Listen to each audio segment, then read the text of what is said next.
দর্শক স্বাগত জানাচ্ছি শিকড় টিভি কানাডার বিশেষ আয়োজন বিশ্বকাপের শহর থেকে অনুষ্ঠানে। আপনারা জানেন বিশ্বকাপ ফুটবল 2026কে কেন্দ্র করে আমরা এই অনুষ্ঠানটি সাজিয়েছি, যেখানে চেষ্টা করি খেলার আদ্যপদ্য আপনাদেরকে জানানোর জন্য। আমাদের এই আয়োজনে আজকে আমাদের অতিথি রয়েছেন আমাদের বাংলাদেশ জাতীয় ফুটবল দলের ন্যাশনাল চিকিৎসক এক সময়ের, এবং ফুটবল যার আসলে ধ্যানে জ্ঞানের মধ্যে অনেক বেশি থাকতো সেই মানুষটি এখনও ফুটবল ছাড়তে পছন্দ করেন না, এবং প্রতিটি খেলার শুরু শেষে নানা রকম বিশ্লেষণ দেওয়ার জন্য যিনি মুখিয়ে থাকেন, তিনি আজকের আমাদের অতিথি ডক্টর খন্দকার মাহমুদুল হক। অসংখ্য ধন্যবাদ আমাদের এই আয়োজনে আসবার জন্য। ধন্যবাদ সম্রাট ভাই, আমাকে আপনাদের অনুষ্ঠানে আমন্ত্রণ জানানোর জন্য। যেটা বলছিলাম আর কি, যে প্রতিটি ম্যাচের শুরু আগে একেবারে গ্রুপ পর্ব থেকে দেখেছি যে আপনার আগ্রহের কেন্দ্রবিন্দুতে সবসময় ছিল এটি, এবং অনেকগুলো দলের খেলা আপনি স্টেডিয়ামে যা দেখেছেন সেটিও একটা সময় আমরা জেনেছি। এই যে কালকে হালান্ড, নরওয়ের হালান্ড যে বিশ্বকাপে থেকে ব্রাজিলকে বিদায় করে দিল, এবং তার যে গোলটি আমি দেখছিলাম, গোল দেওয়ার পরে সে এতটা নির্ভার এবং সে নিশ্চিত যে গোলটি হবে, যখন যে গোলটিতে ব্রাজিলকে হারালেন তিনি, সেই গোলটি ওনার পায়ে বল পৌঁছানোর পরে বোঝা গেল যে এটি গোল হবে। আমার কাছে মনে হচ্ছে, আমি জানি না আপনি আরও শৈল্পিকভাবে বর্ণনা করতে পারবেন, ব্রাজিলের বিদায়টাকে যদি একটু বলেন। আসলে বিষয়টা বিশ্ব ফুটবলে যে উন্মাদনা, তাতে ব্রাজিল আর্জেন্টিনা এই ফুটবলের উন্মাদনার একটা পার্ট। এবং আপনারা জানেন যে ব্রাজিল এর আগে 5 বার ওয়ার্ল্ড কাপ জিতেছে, এবং তারা দীর্ঘদিন ধরে সে 2002 সালের পর থেকেই তাদের মিশন হেক্সা চলছেই, কিন্তু তারা সফল হতে পারছে না। আর কালকের খেলাটাকে যদি স্পেশালি বলেন, আমি বলবো এটা খেলা হয়েছে আর্লিং হালান্ড বনাম ব্রাজিল, এবং আর্লিং হালান্ড জিতেছে 2-1 গোলে, বিকজ নরওয়ের পুরা টিমটাকেই উজ্জীবিত করেছে আর্লিং হালান্ড, এবং সে ইংলিশ প্রিমিয়ার লিগেও দুর্দান্ত খেলছে, 3 বারের গোল্ডেন বুট জেতা প্লেয়ার, এবং অত্যন্ত ঠান্ডা মাথার সুদর্শন। আমি তো তাকে বলি একটা সাদা চিতা, এবং তার যে স্পিড, এবং প্রথম গোলটাও যে নিখুঁত হেডে সে বলটা জালে প্রবেশ করালো, এবং সেকেন্ডটাও একটা সুন্দর পরিকল্পিত অ্যাটাক থেকে তার পায়ে বল যাওয়ার পরে, এবং সে যে শ্যুটটা নিয়েছে, এবং গোলকিপার চেষ্টা করেছে, কিন্তু আসলে এটা গোলকিপার সফলকাম হয় না। গোলকিপারের কাছে যাওয়ার আগে কিন্তু আরেকজন খেলোয়াড়ের 2 পায়ের মধ্য দিয়ে বলটি গেছে। হ্যাঁ, এটার গতি এত বেশি যে সে, এবং আসলে কালকে আমি বলবো নরওয়ে যোগ্যতর দল হিসেবেই জিতেছে, এখানে কোনো বিতর্কের বিষয় না। ব্রাজিলের সমর্থকরা হয়তোবা দুঃখ পেয়েছেন, হয়তোবা কষ্ট পেয়েছেন। কালকে আরেকটি ব্যাপার ঘটেছে, নেইমারের তার আন্তর্জাতিক ক্যারিয়ারের সমাপ্তি টেনেছেন, তার কান্না সারা বিশ্ব দেখেছে, এবং ব্রাজিল সমর্থকরা বেদনা বিধুর হয়েছেন তারা।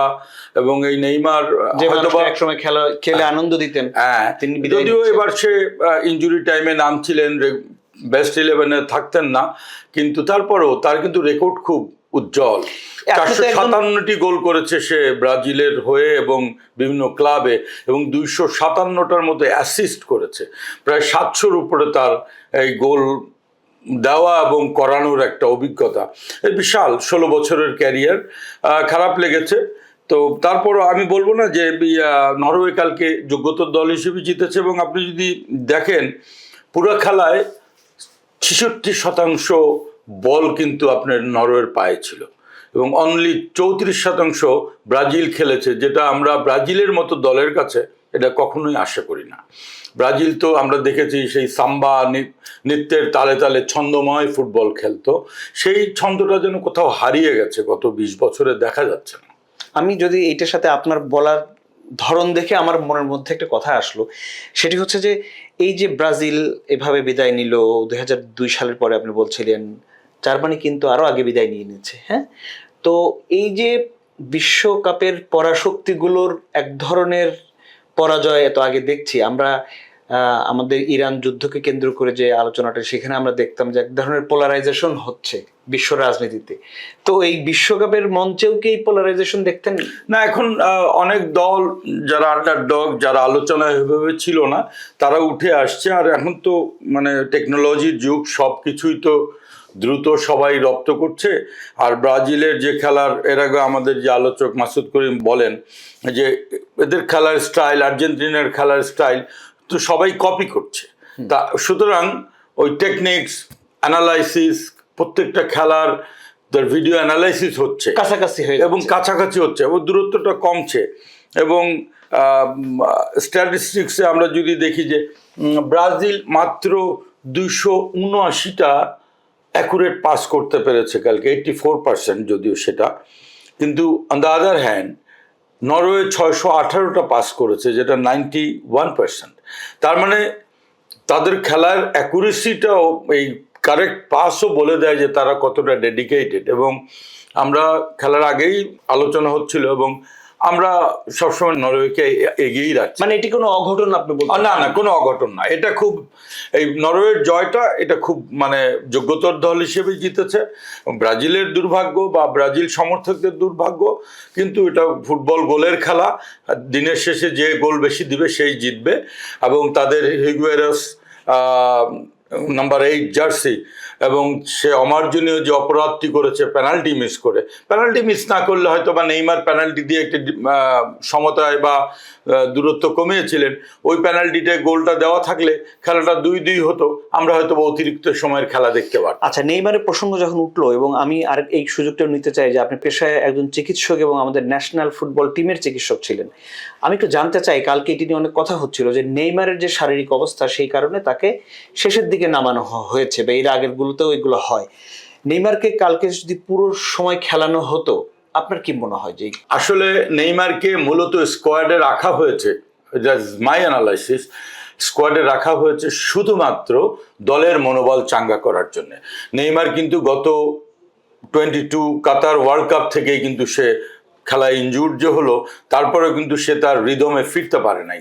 তারপরে সে সৌদি আরবের ক্লাবে গেল খেলতে, সেখানেও কিন্তু তার পারফরমেন্স ভালো না। কিন্তু কালকে যে 20 মিনিট শেষের দিকে তিনি খেললেন। হ্যাঁ, না, এখন নেইমারকে রাখা হয়েছে ওই নেইমারের যেই মানে তার যে 45 মিনিটস বা 60 মিনিটস খেলার ফিট মতো, আমার কাছে মনে হয় যে ওই মানের প্লেয়ার এখন সে আর নাই। তাকে ওই 20-25 মিনিটের জন্যই কোচ আনচেলত্তি ঠিক করে রেখেছেন। এবং ওই যে বললাম যে পুরা দলটাকে মেন্টালি বুস্ট আপ করার জন্য কাইন্ড অফ মেন্টরের মতো করে নেইমারকে স্কোয়াডে রাখা হয়েছিল।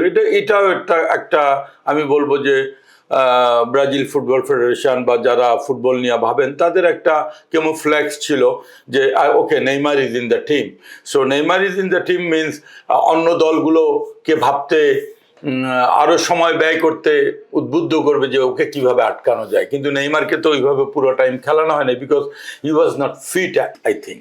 ওকে, আমরা এবার একটু ইংল্যান্ড মেক্সিকোর ম্যাচটিতে যেতে চাই, এবং সেই ম্যাচটি তো এরকম একপাক্ষিক ম্যাচ হয়নি।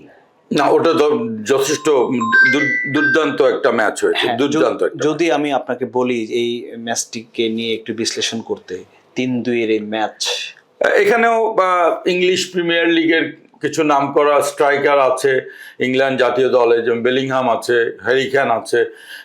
সো তারা কালকে তাদের শক্তিমত্তা দেখিয়ে তারা ওই রকমই আপনার খেলাটাকে আপনার নিজেদের আয়ত্তে নিয়ে এসছে। কারণ এই খেলাটা কিন্তু যথেষ্ট প্রতিদ্বন্দ্বিতাপূর্ণ, 5টি গোল হয়েছে। এবং মেক্সিকোর মাঠে 5টি গোল হয়েছে। এই যে গোল হওয়াটা, এটা কিন্তু একটা বিশাল ব্যাপার। এই এতগুলা গোল ওয়ার্ল্ড কাপের মঞ্চে হওয়াটা, এটা আপনি 4টি ট্রাইব্রেকার ছাড়া আর কি। হ্যাঁ, ট্রাইব্রেকার তো আমরা গোল টাইব্রেকার ছাড়াই, হ্যাঁ, ইয়েস। এবং এখানে এই যে প্রতিপক্ষ একবার এগিয়ে যাওয়া, আবার শোধ দেওয়া, আবার এই বিষয়টা, যেমন আর্জেন্টিনা এবং কেপ ভার্দের আমরা দেখেছি যে কি ধরনের প্রতিদ্বন্দ্বিতাপূর্ণ খেলা হয়। হ্যাঁ, ওখানে তো মানে ওরা তো আর্জেন্টিনা, আমি তো বলেছি সেদিন অ্যানালাইসিস, মানে কোনো মতে বেঁচে গেছে কেপ ভার্দের কাছ থেকে, যেটা ব্রাজিল বাঁচলো না। হ্যাঁ। আর মেক্সিকো কিন্তু দেখেন, on the other hand, Mexico নিজের মাঠে তারাও কিন্তু উল্টো 67% বল তাদের পায়ে ছিল, 33% টাইম বল ছিল ইংল্যান্ডের পায়ে, কিন্তু শেষ 80টা কিন্তু ইংল্যান্ডই হাসলো। 3-2 যে এই যে তারা নিজের মাঠে ক্রাউড সাপোর্ট নিয়ে তারা অনেক ভালো খেলেছে। মেক্সিকো যেহেতু তারা বেশিক্ষণ বল হাত পায়ে ছিল, তো তাদের পাসের সংখ্যাও বেশি ছিল, বা তাদের গোলের শট যেই মানে কি পরিসংখ্যান কি বাস্তবতা সব দিক দিয়ে মেক্সিকো এগিয়েছিল, কিন্তু শেষ মুহূর্তে এই গোলগুলো আপনার যেমন বেলিংহাম বা জারেল কানাস, হ্যারি কেইন যে গোলগুলো করলো, এবং ওদেরও রাউল জিমেনেজ এবং জুলিয়ান দুটা গোল দিয়ে মানে দূরত্ব কমায় নিয়ে আসছে। কিন্তু তারপরেও আর ইংল্যান্ড, আমরা আগের থেকে ইংল্যান্ডের এবারের টিমটা আগের ওয়ার্ল্ড কাপের চেয়েও শক্তিশালী টিম, বিকজ দুর্দান্ত ফর্মে থাকা কিছু রক্ষণভাগের খেলোয়াড়, মধ্যভাগের খেলোয়াড় বা আক্রমণভাগের খেলোয়াড় ইংল্যান্ড টিমে আছে, যারা ইংলিশ প্রিমিয়ার লিগ এবং অন্য লিগে বেশ দাপটের সাথে খেলছিল। ইংল্যান্ডের এমন বিজয় মেক্সিকোর সাথে, এটি কি ইংল্যান্ড সম্পর্কে এক ধরনের যে পারসেপশন সেটিকে কি পাল্টে দিতে পারে এবার? ইংল্যান্ড এখন কোয়ার্টার ফাইনালে দেখা যাক কি করে, এবং তাদের প্রতিপক্ষ কিন্তু সেই ইংলিশ প্রিমিয়ার লিগ দাপানো আর্লিং হাল্যান্ডের দল নরওয়ে। সো খেলাটা খুব হাড্ডাহাড্ডি লড়াই হবে, আমাদের খেলাটা দেখতে হবে এবং খেলার পরেই আমরা আসলে বুঝতে পারবো। আমার মানে এখানে আপনি 50-50 চান্স যে কোনো দল বেরিয়ে যেতে পারে। আরেকজন তারকা সম্ভবত বিশ্বকাপ থেকে বিদায় নিচ্ছেন ক্রিস্টিয়ানো রোনালদো। তার দলের খেলা শেষ হলো, পরাজিত হয়েছেন। আপনি নিশ্চয়ই সেই খেলার দিকে চোখ রেখেছিলেন। হ্যাঁ, আজকে আমরা খেলাটা দেখলাম। ক্রিস্টিয়ানো রোনালদোর প্রতি অনেক শ্রদ্ধা, বিকজ সেও দীর্ঘদিন তার ন্যাশনাল টিমকে সার্ভ করেছে এবং প্রতিটা ওয়ার্ল্ড কাপেই তার গোল আছে। আজকে তারও কান্না জড়িত কণ্ঠে সে মাঠ প্রদক্ষিণ করে বিদায় নিয়েছে, তার সমর্থকদের কাঁদিয়েছে। সারা দুনিয়ায় বিশ্বের যারা পর্তুগাল সাপোর্ট করে বা রোনালদোকে ব্যক্তিগতভাবে পছন্দ করে, তারাও কেঁদেছেন, তারাও বেদনা বিদুর হয়েছেন। এটা আমাদেরকে একটু কষ্ট দিয়েছে, কিন্তু তারপরেও আমরা বলবো যে বিদায় তো একসময় বলতেই হয়। তবে আজকে দেখেন 90 মিনিট পর্যন্ত কিন্তু খেলা 0-0তেই ছিল। হঠাৎ একটা কাউন্টার অ্যাটাকেই আপনার ঘটনাটা ঘটে গেল। এই আপনার জাস্ট মেরিনো ডিফেন্সের প্লেয়ার, কিন্তু বলটা এত সুন্দরভাবে ডিয়ের একটু বাইরে একটা ছোট্ট ফাউল থেকেই আচমকা পাস, এবং এত সুন্দর দ্রুত পাস দিয়ে একদম। এবং আমার কাছে মনে হচ্ছে যে পর্তুগালের ডিফেন্স ওই সময় খুব রিল্যাক্স ছিল, বা তারা ম্যানটাকে মার্ক করে নাই। খেলার শেষ 15 সেকেন্ড যদি আপনি দেখেন যে ক্রিস্টিয়ানো রোনালদো একটি চমৎকার সুযোগ পেয়েছিলেন, হ্যাঁ হ্যাঁ, তাই না? সেটা আর হয় নাই। তো গল্পটা তো খেলার এরকমই হবে যে তিনি পাঁচ হতে পারলেন না, আর তিনি পারলেন, এবং এটি জয় পরাজয় নির্ধারণ করে দিল, এবং ক্রিস্টিয়ানো রোনালদোকে বিশ্বকাপ থেকে বিদায় নিতে হলো। এবং কিন্তু আর ক্রিস্টিয়ানো রোনালদোর জন্য আমি ব্যক্তিগতভাবে তাকে খুব পছন্দ করি, বিকজ সে কিন্তু একজন খুব হিউম্যানিটেরিয়ান মানুষ, এবং তার দুনিয়াব্যাপী বিভিন্ন জায়গায় সে বহুত চ্যারিটি করে, বহুত অরফানেজ চালায়, এবং অনেক মানে আমাদের সেলিব্রিটিরা সবসময় তারা চ্যারিটিতে খুব অভ্যস্ত। সুতরাং সেও এরকম একজন, বিকজ সে তো অনেক ছোট থেকে উঠে এসছে এবং দরিদ্র পরিবারের সন্তান, কিন্তু তার টাকা তাকে নষ্টও করতে পারে নাই, কিন্তু সে প্রচুর চ্যারিটেবল কাজ করে এবং একজন মানবতাবাদী মানুষ, যার জন্যে আমার তার প্রতি একটা সহানুভূতি ছিল আর কি। কালকের খেলা তো আমরা তো জানি যে কোয়ার্টার ফাইনাল এখনো পুরোপুরি ম্যাচিউর করে নাই আর কি, 3টি ম্যাচ।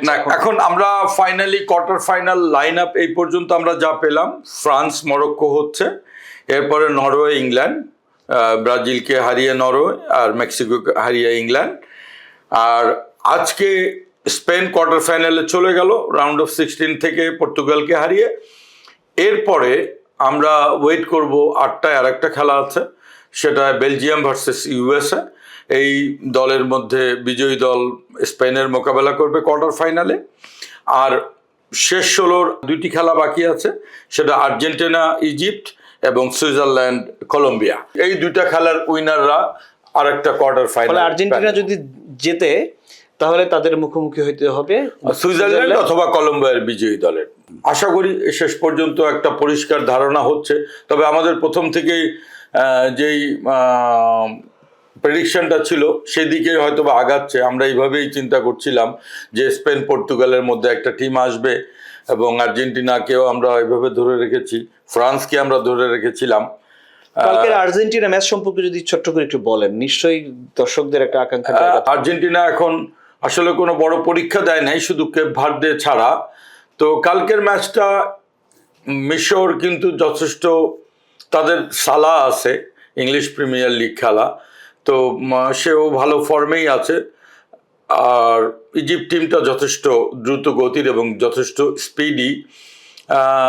এখানে ওই আপনার আই থিঙ্ক, আমার কাছে মনে হয় যে মেসি জাদুই হয়তোবা যে কোনো ব্যবধান গড়ে দেবে।